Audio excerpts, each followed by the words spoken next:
You do not hate sin. You just hate how it makes you feel, and that is not repentance. That is regret. Now, Paul in 2 Corinthians chapter 7, verse 10 tells us, "Godly sorrow brings repentance that leads to salvation and leaves no regret, but worldly sorrow brings death." Now, Paul in this verse is making a distinction between conviction that leads you back to God and real change, and regret that leads you to no change.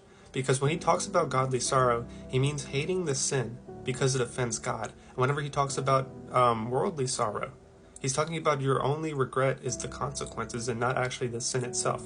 You just hate the shame, the exposure, and everything that comes with it instead of, the sin itself and changing from it. Now, if you feel like this verse and everything else applies to you, that is not a bad thing at all, because that is grace knocking at your door. That is conviction knocking at your door. And all you have to do is pray God changes your heart and not just your habits, and just continue to spend more and more time with Jesus. Yeah.